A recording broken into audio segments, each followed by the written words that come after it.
ఒక మంచి చమత్కారమైన జాతీయం. బ్రహ్మచారి శతమర్కట అంటారు. సామెతను కూడా అనుకోవచ్చు, ఒక వాక్యం రూపంలో ఉంది కాబట్టి. వాక్యం రూపంలో ఉంటే సామెత, ఒక పదం రూపంలో ఉంటే జాతీయం. నిజానికి సామెత, జాతీయం, దానికి నిర్వచనం, అది నెరవేర్చే ప్రయోజనం, అది పుట్టిన విధానం అన్నీ ఒకటే. కాకపోతే చిన్న పదాల రూపంలో ఉంటే అది జాతీయం. ఆట విడుపు, ఏదో ఒక కొండ మీద కోతి అలా ఉంటే అది జాతీయం. అలా కాకుండా తొందరగా ఆలస్యం మొగుడు, ఇగో ఈ బ్రహ్మచారి శతమర్కట, అమావాస్య నాడు అట్టెట్టావా, పున్నమ్మ నాడు బూరెట్టావా అని ఇలా వాక్యాల్లో ఉంటే అది అది ఆ చిన్న భేదం. అది నిజానికి కొలతలో భేదం. మిగిలిన లక్షణాలు జాతీయాలకి సామెతలకి ఒకటే. కానీ ఇవే ఒక భాషకి జీవనాడులు, ఒక జాతికి కూడా జీవనాడు. ఎందుకంటే ఆ జాతి జనం ఎలా బతకాలో ఆ జాతి జనమే అనుభవపూర్వకంగా చెప్పిన మాటలు, మాటల ద్వారా చెప్పిన విషయాలు అనుభవపూర్వకంగా. అలాంటివి ఇవన్నీ కూడా. బ్రహ్మచారి శతమర్కట ఎందుకన్నారు? బ్రహ్మచారి అంటే పెళ్లి కానివాడు 100 మంది కోతులతో సమానం. ఎందుకని? పెళ్ళి అయిన వాడికి బాధ్యత ఉంటుంది. భార్య, పిల్లలు, తగాదాలు, గొడవలు, పీకానాం, లాగానాం, ఏడుపులు, పెడబొబ్బలు, మధ్యలోనే నవ్వులు, ఈ ఆహాహా ఏవో ఉంటాయి. బ్రహ్మచారికి ఏముంటుంది? సత్రం భోజనం, మఠ నిద్ర. అందులో ఇవాళ బ్రహ్మచారులకు చాలా పని ఉంది.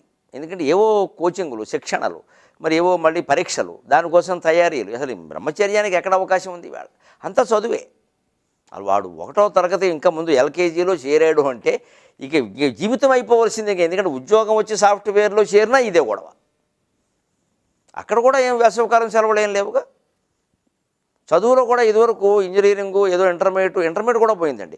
10వ తరగతి నుంచి ఇంటర్మీడియట్ అన్నారు, 9 నుంచి అన్నారు, 8 నుంచి అన్నారు. ఇప్పుడు 6 నుంచే మొదలుపెట్టారు. 6 నుంచి ఐఐటి ఓరియంటెడ్ కోచింగ్ అండి. అప్పటి నుంచే చంపేయడం పట్టుకుని. వేసవకాలం సెలవులు లేవు పిల్లలకి. 2 కారణాల వల్ల లేవు. ఒకటి ఏదో శిక్షణ ఎక్కువగా ఇవ్వాలనే తాపత్రయం ఒకటి, అంతకంటే కూడా బాగా పనిచేస్తుంది దుర్మార్గపు ఆలోచన. పిల్లలకి సెలవులు ఇస్తే వీళ్ళు వేరే పాఠశాలలో చేరిపోతారు, అందుకని చేరనివ్వద్దు, మనమే ఏదో పెట్టేద్దాం, రోజు వస్తున్నారా లేదా చూసుకుందాం, ఒకవాడు ఎవడైనా వరుస పెట్టి 3 రోజులు మానేస్తే వాడు ఎక్కడైనా చేరాడేమో చెవులు పట్టుకుని లాక్కొచ్చేద్దాం. ఈ దుర్మార్గాలు కూడా జరుగుతున్నాయి. దీని కారణంగా ఉపాధ్యాయులకు కూడా సెలవు లేకుండా చేశారు. ఏదో కాస్త జీతాలు పెరిగా, కొంచెం జీతాల మాట ఎలా ఉన్నా పూర్వం బడిపంతులు వృత్తుంటే ఏవో సెలవులు ఉంటాయని అనుకునేవాడు. ఇప్పుడు జీతాలు పెరిగాయన్నమాట కానీ సెలవులు లేవు. ప్రైవేట్లో అయితే ఆ జీతాలు కూడా వేరుగా ఉన్నాయి. అనేక రకాలండి. ఇందులో శతమర్కటం అని ఎందుకు వచ్చిందంటే పూర్వకాల బ్రహ్మచర్యంలో పెళ్ళి అయ్యే వరకు ఆ మనిషికి పెద్ద పని ఉండేది కాదు. చదువు కూడా అంత ఒత్తిడి ఉండేది కాదు. ఏదో తండ్రికి తెలుసున్న విద్య ఏదో నేర్పేవాడు, ఏదో ఆట విడుపులాగా. ఎవరో ఊళ్ళో వాళ్ళనే కాస్త మేనమామలో ఎవరో ఉంటే వాళ్ళ దగ్గర కొంత నేర్చుకునేవాడు, బంధువుల దగ్గర గడిచిపోయేది. ఇటువంటి బ్రహ్మచారి ఖాళీగా ఉండి చేసే పని లేక చెయ్యి ఊరుకోదు కాబట్టి ఏదో కెలుగుతూ ఉండేవారు. అందుకే వచ్చింది బ్రహ్మచారి శతమర్కట. ఒక నది దాటుతున్నట్టు పడవలో, అందులో ఒక బ్రహ్మచారి ఉన్నాడు. కోతులను ఆడించేవాడు ఒకడు ఉన్నాడు. వాడి దగ్గర 3-4 కోతులు ఉన్నాయి. ఒక తోలుబొమ్మలాట వాడు ఒకడు ఉన్నాడు. సరే, ఇంకా కొంతమంది ఆడవాళ్ళు ఉన్నారు. సాయంత్రం కూలి పని ముగించుకుని ఇంటికి ఎడుతున్న వాళ్ళు. సరే, పడవ నడిపేవాడు ఎలాగో ఉంటాడు. వీళ్ళంతా ఓ పడవ ఎక్కారు. ఆయన నడిపేవాడు నడుపుతున్నాడు. ఈ కూలి పని మీద వచ్చిన వాళ్ళు ఏమో ఎప్పుడు ఇంటికి పోతామా అన్న ధ్యాసలో వాళ్ళు ఉంటారు. సరే, తోలుబొమ్మలాట వాడు ఏదో వేరే ఊరికి ఎడుతున్నాడు ఆ బొమ్మలాట ఆడడానికి. ఆడ బొమ్మలు జాగ్రత్తగా చూసుకుంటే చాలా కోతులు ఉన్నాయి, వాడికి బెంగగా ఉంది. అందుకని వాడికి చుట్టాలవాడు ఈ తోలుబొమ్మలాట. అందుకని వాడు చుట్ట వెలిగిద్దాం. ఎందుకంటే పడవ నది దాటేసరికి అప్పట్లో మరి పెద్దగా ఉండేవి కొన్ని నది పాయలు. ఓ పావు గంట కాదు, ఒక్కోసారి అరగంట కూడా పడుతుంది. ఈ అరగంట చుట్ట లేకపోతే వాడు ఉండలేడు. అందుకని ఈ కూలి పని చేసేవాళ్ళు, ఈ తోలుబొమ్మలాట వాళ్ళు కాస్త చుట్ట అంటిద్దామని చూస్తే ఈ తోలుబొమ్మలాట వాడి దగ్గర ఎప్పుడు లాంతరు సిద్ధంగా ఉంటుంది. లాలూ ప్రసాద్ గారు గుర్తుందే, లాంతరు ఆర్జేడి, ఆ లాంతరు సిద్ధంగా ఉంటుంది. ఎందుకంటే వాడు ఎప్పుడు ఆ బొమ్మలాట దగ్గర లాంతరు ఉపయోగిస్తారు. వాళ్ళు పైగా కొంచెం మునిమాపు చీకటి వేళది, అందుకని లాంతరు వెలిగించాడు అప్పటికే, అది సిద్ధంగా. అందుకని మీకేం పర్లేదు అంటించుకోండి, నా దగ్గర లాంతరం చుట్ట అంటించుకున్నాడు.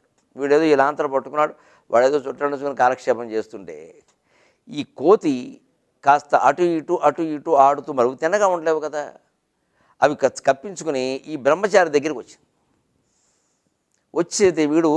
వీడినేం చేయాలి, అది బాగానే ఉంది. ఎందుకంటే కోతులను ఆడించేవాడు అక్కడ ఉన్నాడు, వాడి సెక్షన్లో ఉంది అది, కాబట్టి అదేం చేయట్లే. వీడే తిన్నగా ఉండక పక్కన చీపురు పొల్లు లాంటిది ఉంటే తీసి దాని ముక్కులో పెట్టాడు. ఆ కోతి ముక్కలు అది చిర్రమని తుమ్మింది. ఎగిరి దూకింది. దాంతో 4 కోతులు దాంతో చేరాయి, కలిసి చేరాయి, జత చేరాయి. అక్కడి నుంచి వెళ్ళి ఆ లాంతర్ మీద దూకింది. ఆ లాంతర్ కింద పడింది. ఆ కిరసనాయలు ఒలికింది. ఆ ఒలికిన కిరసనాయల మీద ఈ నిప్పు అంటుకుంది. దాంతో పడవ అంటుకుంది. పెద్ద గొడవ అయిపోయింది. మొత్తం మీద ఏదో సర్దుబాటు చేశారు, కానీ చివరికి ఏం మిగిలిందంటే అసలు ఈ కోతుల వల్ల ఇబ్బంది వస్తుందని మేము అనుకున్నాం. ఈ బ్రహ్మచారి గారు 100 కోతులతో సమానంగా ఉన్నాడు. వీడు దాని ముక్కులో పొల్లెట్టకపోతే వచ్చే నష్టం ఏమిటని వీడిని అందరూ చెత్తగూడి చేరబట్టు. వాడు ఎందుకు ఆర్డర్ పని చేశారంటే ఏమీ తోచక. ఎందుకంటే కూలి పని వాళ్ళకి బాధ్యత ఉంది, ఇంటికి వెళ్ళిపోవాలని తొందర ఉంది. తోలుబొమ్మలాట వాళ్ళకి ఆట ఆడించాలనే తొందర ఉంది. ఈ మిగిలిన వాళ్ళకి ఏదో వాళ్ళ పనులు వాళ్ళకు ఉన్నాయి. ఏ పని లేనివాడు ఈయన ఒక్కడే. అందుకే ఎప్పుడు ఆ బ్రహ్మచారి దశలో ఉన్నప్పుడు పని లేకుండా ఉండకూడదు. ఇవాళలాగా విపరీతమైన ఒత్తిడి అవసరం లేదు. కానీ హాయిగా కథల పుస్తకాలు, రకరకాల నవలలు, నాటకాలు, సాహిత్యం ముఖ్యంగా చదువుకోవడం, సంగీతం అభిరుచి ఉన్నవాళ్ళు ఆ సెలవుల్లో సంగీతం అభ్యాసం చేయడం చేస్తే బుద్ధి వికసిస్తుంది, మనస్సు ఆనందంగా ఉంటుంది, అనుకున్నవన్నీ కార్యాలు సాధించగలుగుతాం ఖచ్చితంగా.